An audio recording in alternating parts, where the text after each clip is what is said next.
is going on, guys? I hope you guys are doing well. It's been a pretty good week for me. Gonna be honest, I was on vacation with some friends. I just finished this year of school. Ended pretty well. Good grades across the board. It's probably my best semester yet, honestly. But got back today. Something I was looking at while I was on vacation, not obviously when I'm with people, but there's downtime, was some of the things that have been on my list that were, previously too expensive to even, bother considering, that now might be, a more reasonable pick. Now, I'm going to be looking at Farmland investments today. Now, it seems really random. I'll explain. Beforehand, I want to make the typical disclaimer that, none of this is financial advice, legal advice, or tax advice. I'm not an advisor in any of those categories.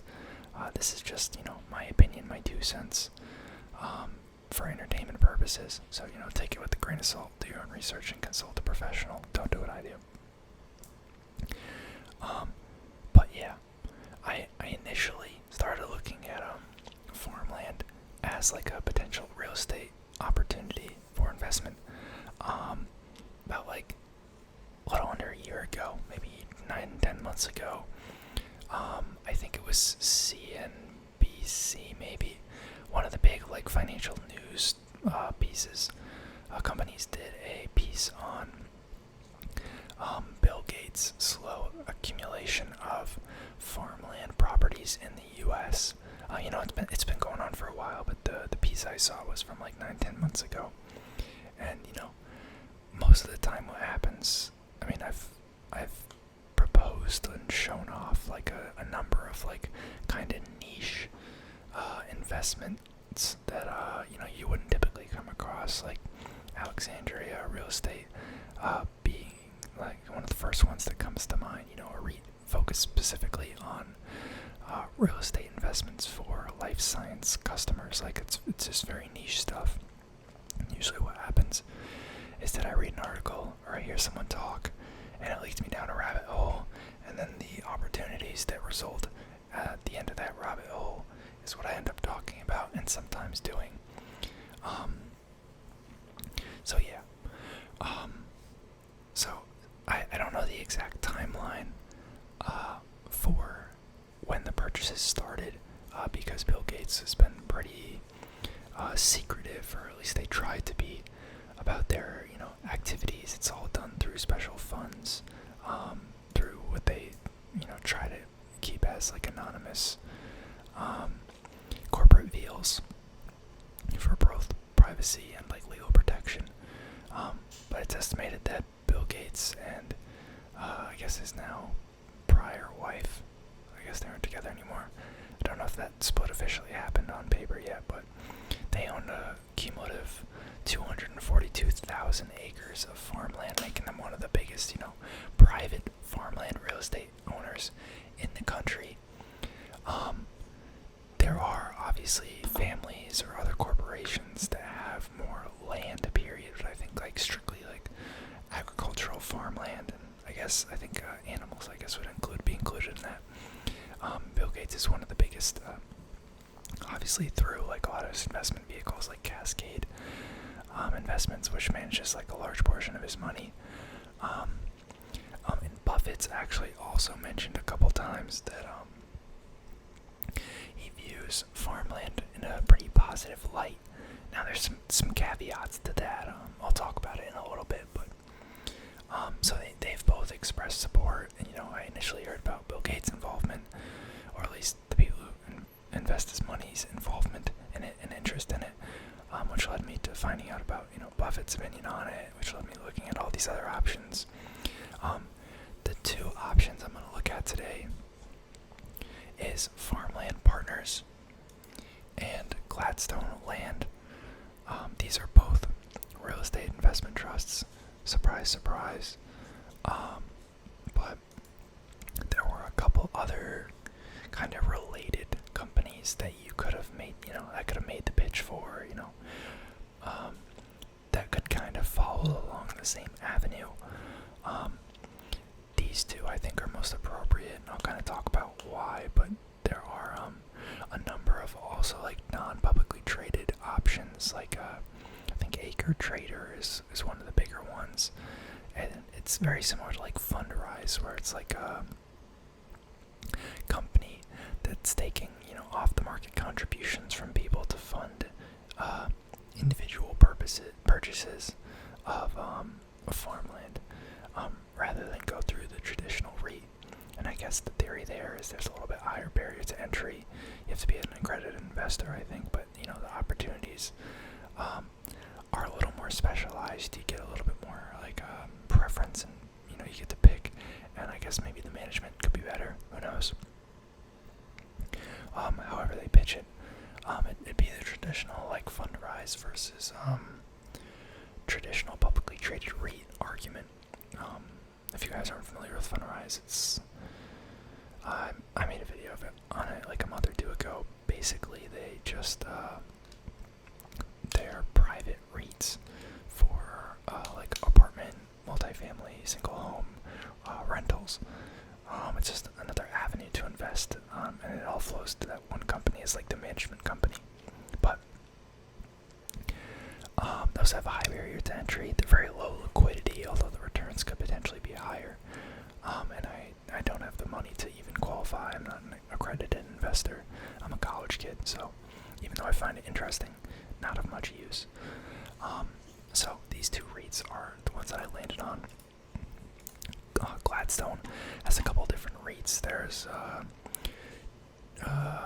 Gladstone Commercial, I think, which is GOOD, Gladstone Investments, which is GAIN, and Gladstone Capital, which is GLAD. They all do different things. Some of them are related to agriculture, but one's like investment management, one's commercial properties and industrial properties for like offices and like warehouses and stuff, and then the capital one, I think, may have more to do with the agricultural and like backing of that, and I think that's like a BDC kind of, which is also a REIT.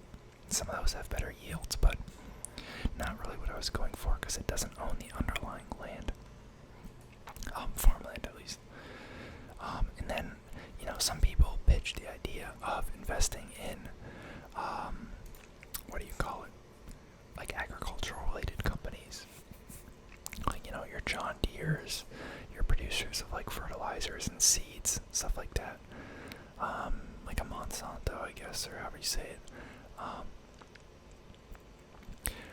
But I'm not really a fan of that, because it still doesn't own like the underlying real estate, which is kind of what I was going for.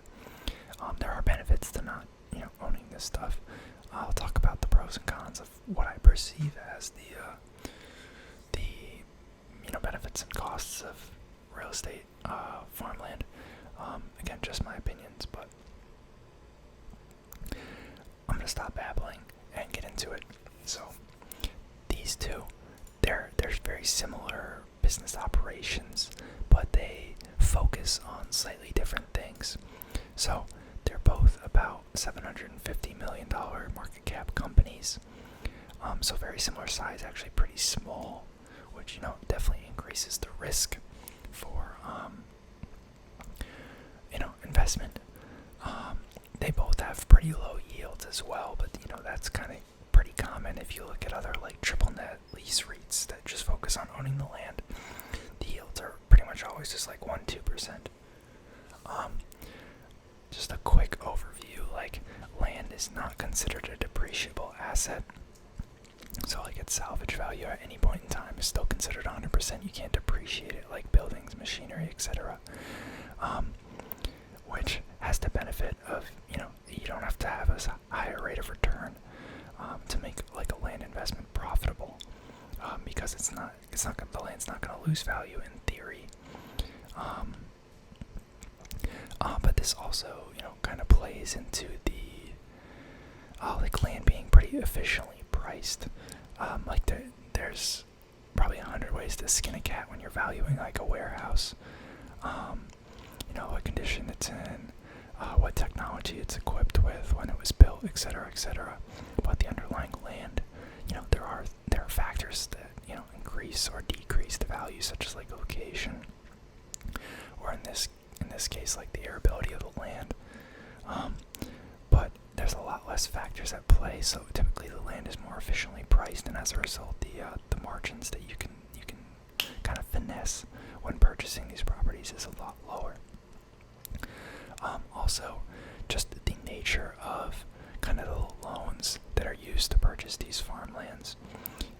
Land is very long-term hold. A building might be good for like anywhere from like 20 to 70 years maybe, but land's there forever. Yet we still use these traditional 10 to 30 year loans, and what ends up happening is that because those 10 to 30 year loans put a lot of pressure on the first 10 to 30 years of land ownership, it's hard to cash flow pure land properties right off the bat.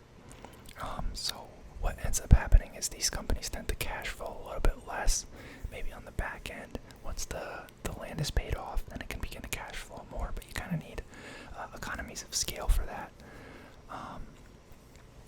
But that is pros and cons.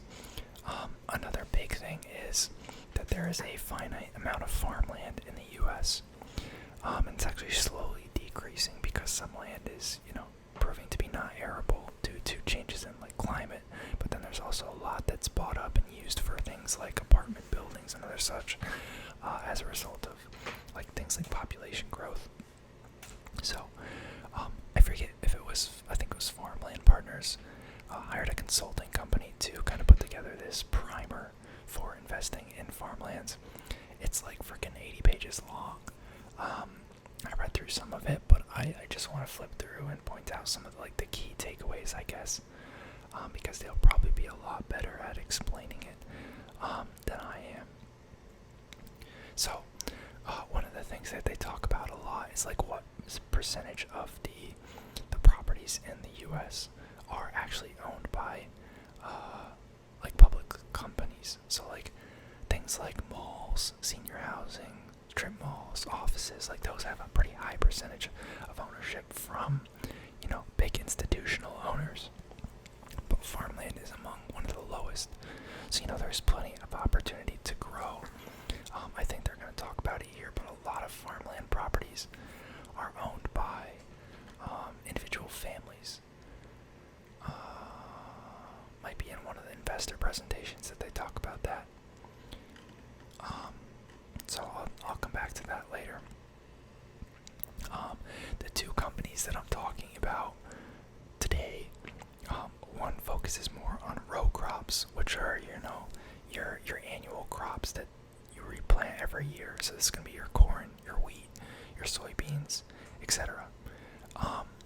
They're more reliable and dependable, so they're lower risk. But that means the yield is also going to be lower. I believe that Gladstone's properties focus on that. I'll have to check. Don't quote me. Actually, let's see real quick. No, Gladstone's are the other one. So Farmland, I believe, is focused on row crops primarily. But don't quote me on that. We're going to get into that. And then land has a lot of what are called permanent crops. So these are crops that, grow on like a tree or a bush. And they'll grow, continually year over year. You don't have to replant them as often, maybe every 10 to 25 years it says here. So this is going to be like your berries, your nuts, fresh fruits, avocados, those type of things. They're higher risk because, if something happens to those trees or orchards, bushes, etc., you're screwed because they take so long to mature. But as long as they're consistently outputting, they can produce a lot higher yield. One, because it's lower labor to have to replant them every year, and two, because they also grow vertically, which I would assume can kind of increase the land utilization versus just like a seed in the ground.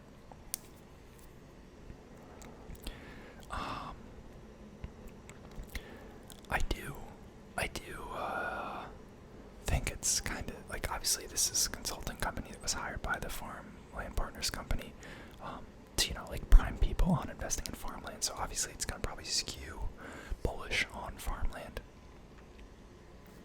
but I do think there is kind of a lack of available data. The REIT index that they use for farmland has only been around for like 30 years. Since its inception, I think it's returned like 4.3% annually, which is not bad, but since like 2014, it's been extremely flat, which ironically I think is when both of these REITs were created, pretty much. I guess Land's been around since 2013, and Farmland Partners has been around since 2014. But yeah, around that time, which is ironically when land prices peaked the most. So, that maybe tells you something about why they've traded flat a lot. But that has a lot to do as well with like external factors.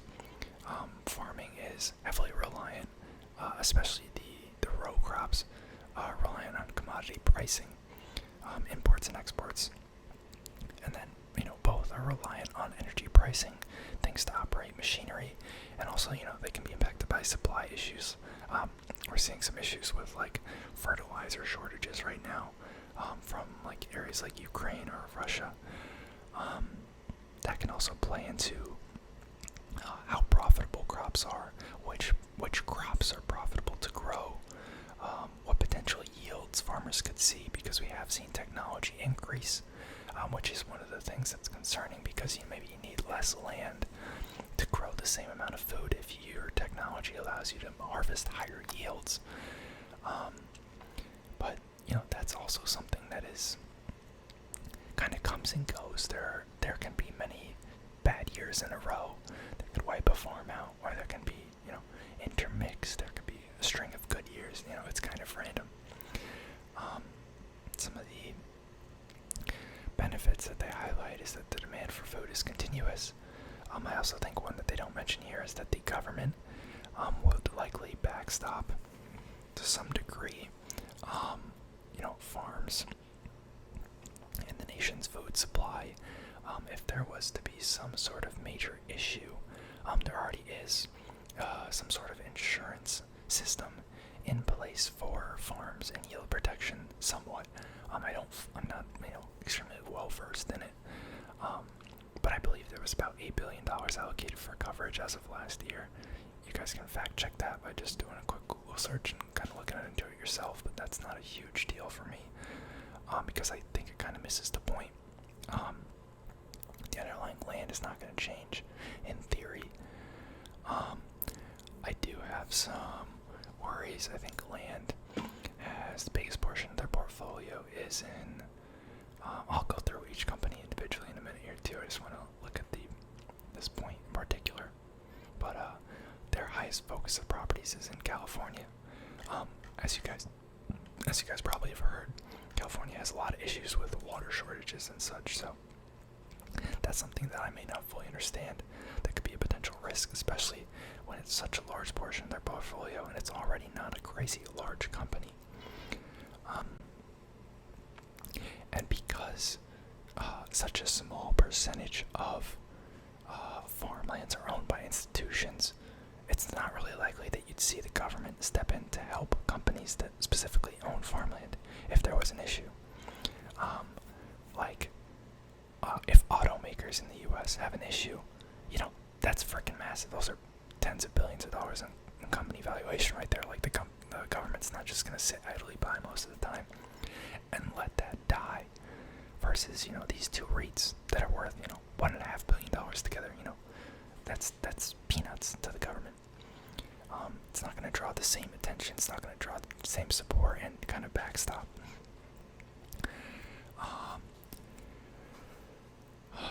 So all those things considered, that kind of makes these REITs probably more of a stable, low yield investment that maybe is just a good long-term hold for a more conservative portfolio.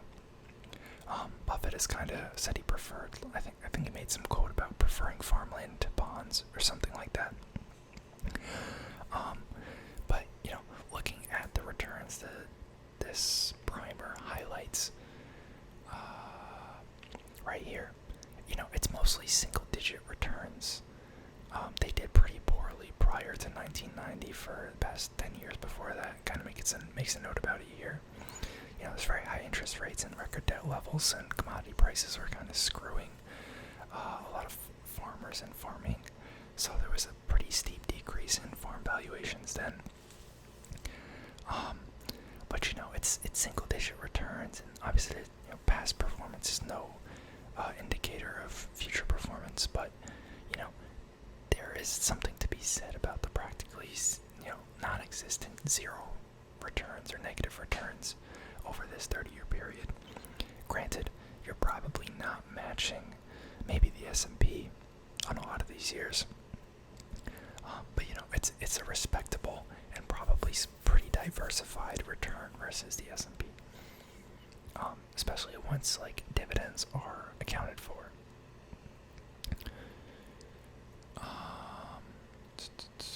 Extremely dense presentation.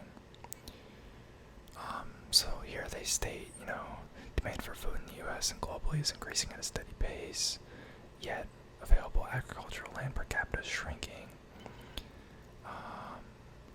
Yada yada yada.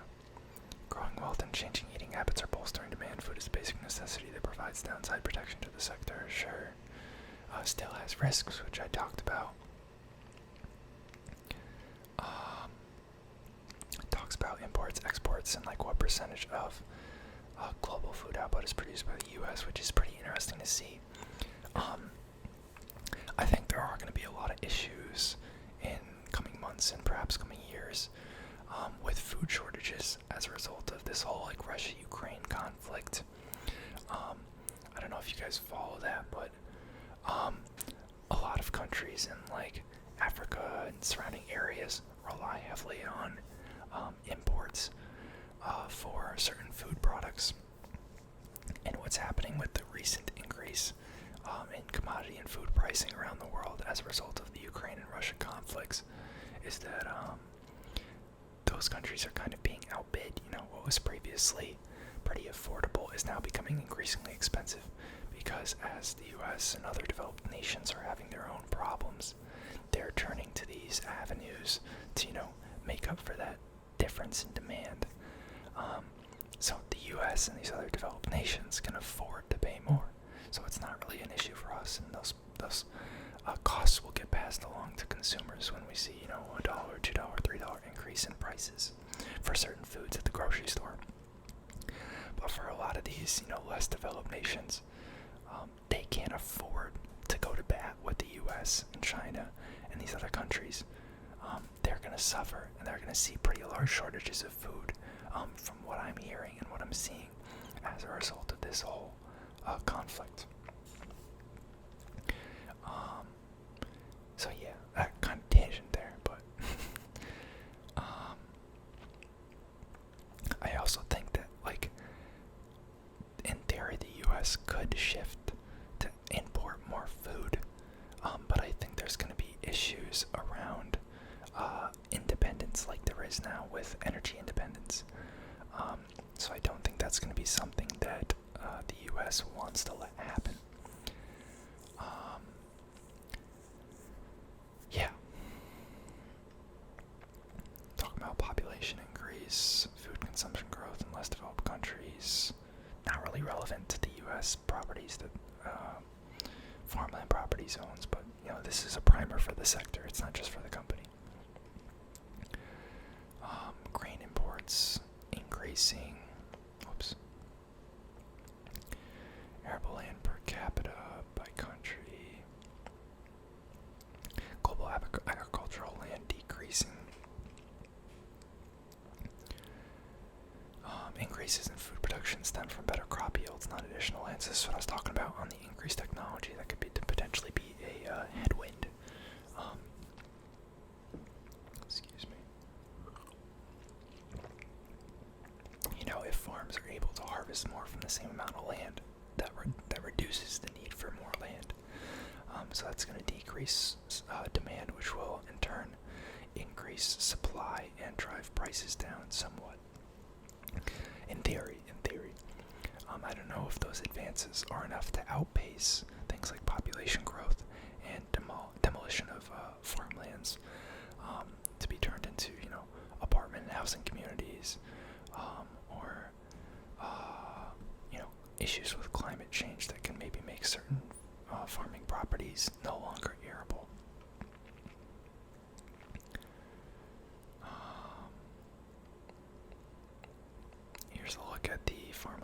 appreciation. Here's what I was talking about for the past 8 odd years or so. Been relatively flat, peaked back in like 2013, 2014. But, land is pretty good inflation hedge, especially because it's finite, so that's another reason I really like it right now.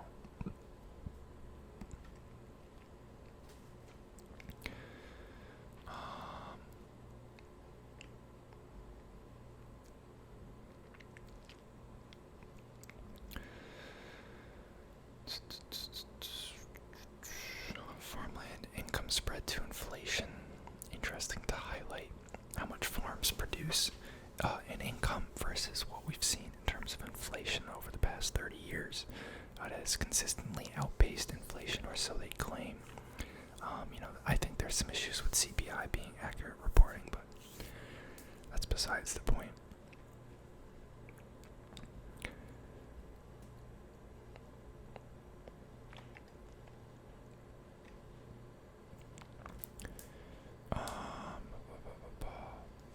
So there has been some government support, it looks like, from or for farming. It's typically, government insurance programs typically average 15% of farmer net income. That's the insurance I was talking about. They're kind of government relief programs. Part of it is funded by taxpayers to help kind of protect yields and protect farms from going out of business. I guess that saw a surge during COVID.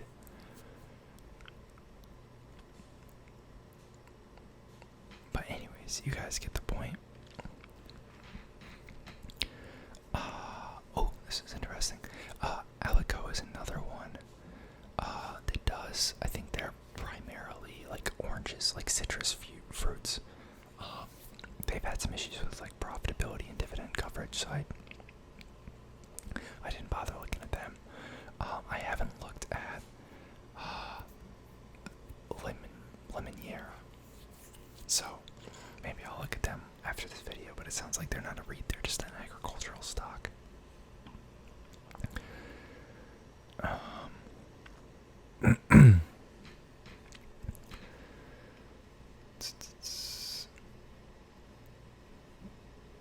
Alright, let's look at these individual investor presentations because this video is getting pretty long. So FPI, 186,000 acres across the U.S., 161,000 of which they own, so I guess they manage the other 25,000. Yeah, managed for third parties. Across 19 states, 100 tenants, grows 25 different crop types, and they have 0% vacancy, which is one of the things that this primer was highlighting. Their book value is about $1.1 billion.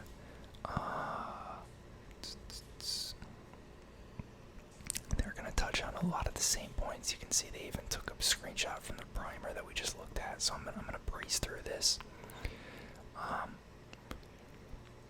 About 8.3% gross unlevered IRR across 160 million of dispositions, driven mostly by land appreciation. That's what I was talking about. Versus income, it's not an income play necessarily.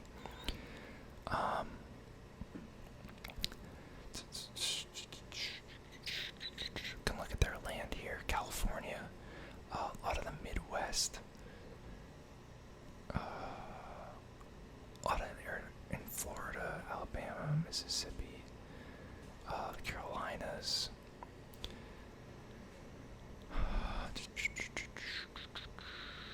Internally managed, which is nice to see.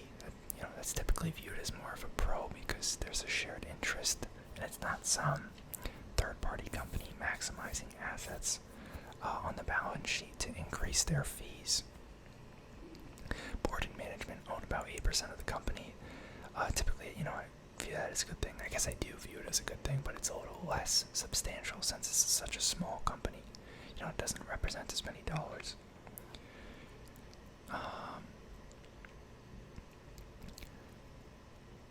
So I guess they have a split. So 90% of their portfolio is the row crops. So I was right when I said that, but I guess they have about 10% that is in the more permanent crops. So, just to refresh, the crops that are replanted every year, it's going to be your corn, soybeans, wheat, rice, cotton, That's about 90% of their acres, 70% of their value. And permanent crops is going to be your trees, bushes, and vines that produce things like tree nuts, citrus, avocados, etc. About 10% of their acreage and 30% of their value. So you can see there the trade-off between profitability on the permanent crops. They're a lot more profitable. But it is a smaller portion of their portfolio, and I'm guessing it's because of, one, demand maybe, but two, also the potential risk.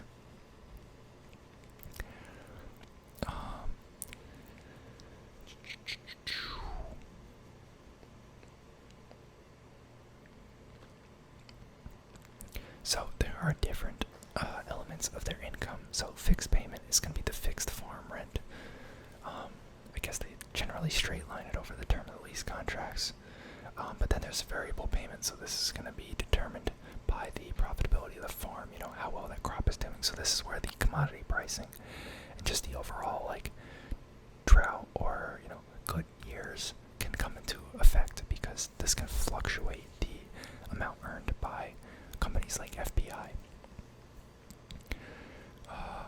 Then there's, crop sales and insurance proceeds that they can also get a chunk of. Sorry about that.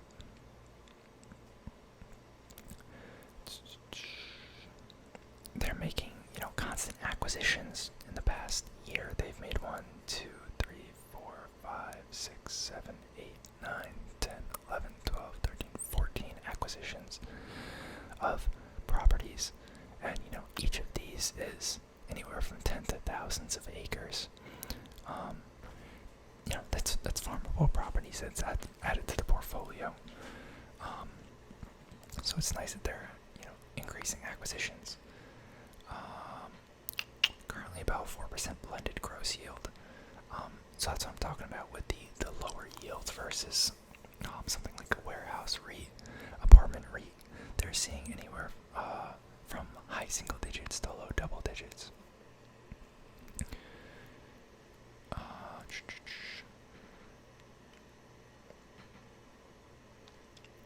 Unit economics. So this is where they're going to talk about where the returns come from. So let's see how these charts work. So I guess red is yield and appreciation. Oh no, blue is dollar amounts, red's percentage. Overcomplicating it. So the yield and appreciation is how they're achieving the unlevered and levered return. But if you just look at, the yield by itself without the appreciation, you can see it's significantly lower. And that's why I was talking about how this is an appreciation play, and it's not necessarily something that gets repriced frequently. So you're not going to see the same income that you may see with other REITs.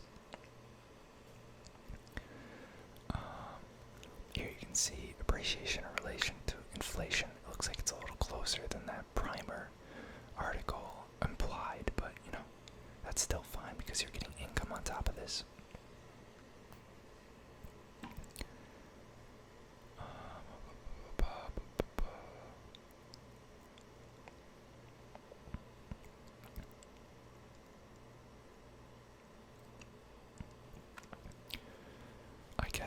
They're highlighting some properties where they added wind farms or solar farms to the properties. Now we get into their financials, I guess. I'm not too familiar with specific farming technology, so I'm not sure what this VRT technology is, or soil health or conservation tillage techniques. Just highlighting some of their board. Let's see here.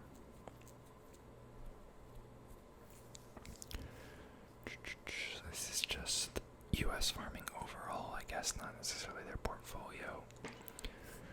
Yeah, obviously the U.S. is a top agricultural producer of corn, almonds, beef, poultry, and milk, and a little less or so of soybeans, pork, wheat.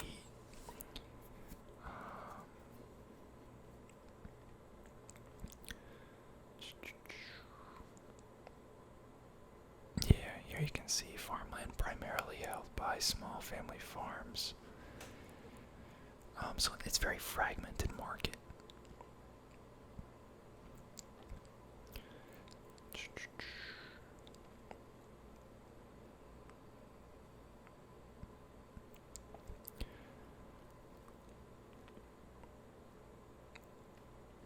Alright, let's look at land, and then I'll get out of here because it's been a pretty long video. So, we're going to see a lot of similarities here. They're going to highlight the same trends of decrease in arable land per capita worldwide and that the population is increasing. They are calling out that same farmland index. We talked about that. Their primary focus, I guess, is on annual fresh produce and permanent crops. So, beans, blackberries, cabbage, cantaloupe, celery, lettuce, melons, peas, peppers, I don't even know what that is, raspberries, strawberries, sweet corn, tomatoes, and other leafy produce. But they also have almonds, apples, avocados, blueberries, cherries, figs, grapes, lemons, oranges, peaches, pears, pecans, pistachios, plums, and walnuts. And to a lesser degree, barley, beets, corn, cotton, rice, soybeans, sugarcane, and wheat. So these are the things that the last one focused on more. So you can see they're slightly inverses of each other.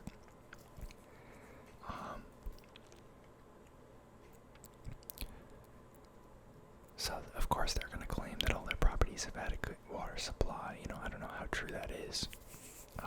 Kind of hard to find information on the specific farms and their water access.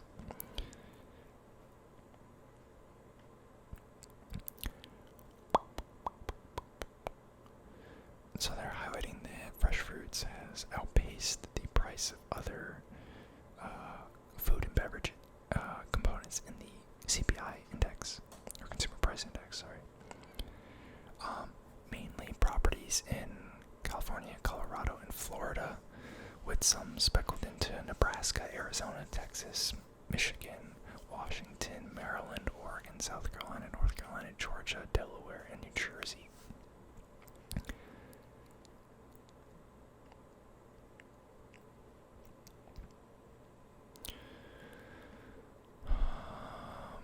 Some recent acquisitions, again, looks like they're a little less active than FBI. I also do want to mention I read some interesting articles about some defamation suits that FBI had been dealing with in prior years. So I guess there was some short attack on FBI a while back, and this is all hearsay. I don't know the exact story.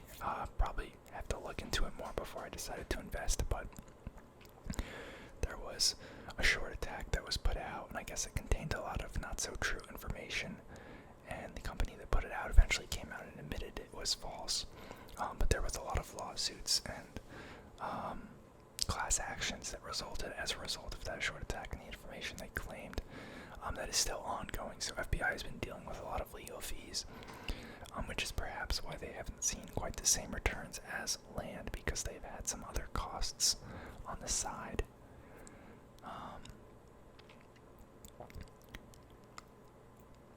One thing is that land is not internally managed like FBI, because I mentioned it's Gladstone that's managing it, and they own those 3 or 4 different companies.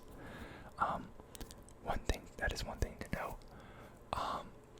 Obviously both companies have leadership with some experience in the field, like of farming, and owning farms, running farms, managing farms, but that is one thing to note, because it certainly affects how they run their business.